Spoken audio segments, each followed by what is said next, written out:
want to go to Kailash, a sacred mountain, a sacred place, not for pilgrimage because it's not a religious place, but a place with such a strong energy that it will just burst you open. A library full of yogic achievements and energetic transmissions put into this giant, snowy top of a mountain. It's a hard place to get, like a hard place to get to, I mean. Icy, cold, very high, and quite desolate. And this is where I want to go in this year. This is where I want to put my energy into moving towards. And I also want to put my energy into creating content again.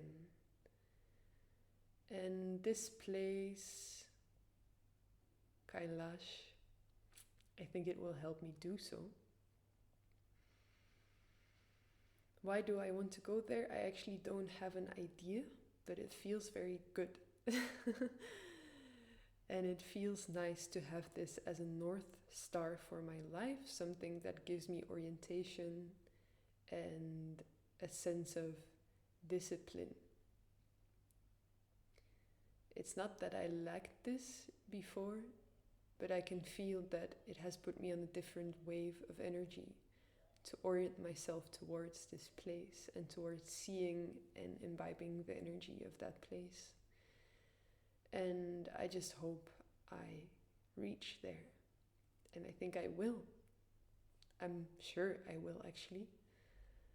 But it depends on the wishes of my guru and the universe and the mountain itself, whether I get there this year or some other time or in another lifetime even.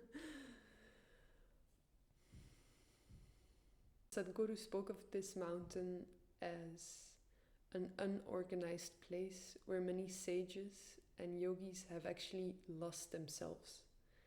Not because they wanted to dissolve themselves into the mountain, not because they chose to have their Mahasamadhi there, but just because they were looking for something specific. And it's like a pile of books full of knowledge. And if you're looking for something specific, you have to dive into the pile. And some people just don't get out anymore because they don't find what they're looking for immediately.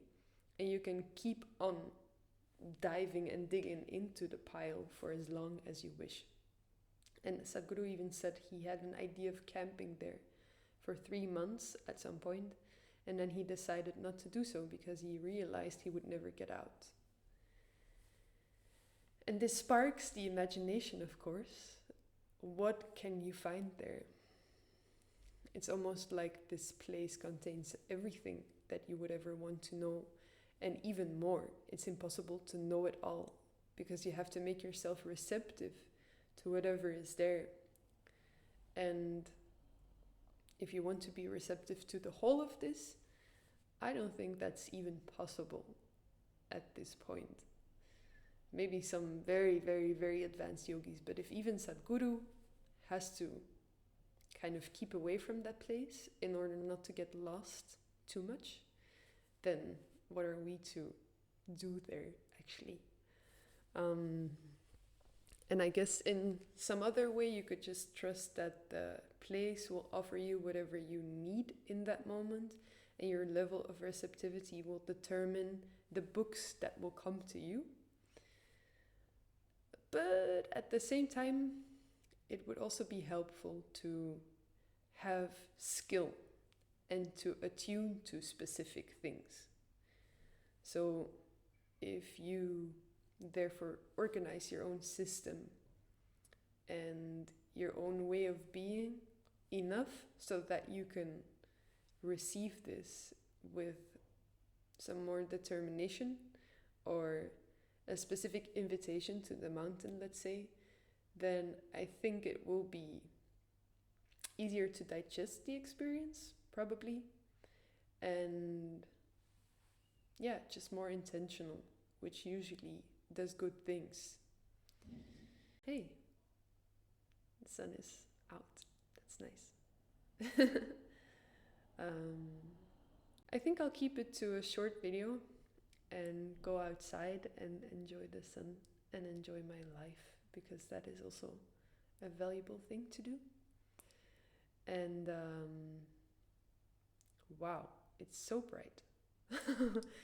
And just so you know, this is not even the actual sun, it's just a reflection of the sun on the window of an apartment opposite of mine.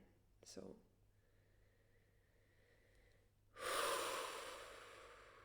it's nice to be lit up by this energy. And I hope that this is what will happen to me in Kailash, just full of light.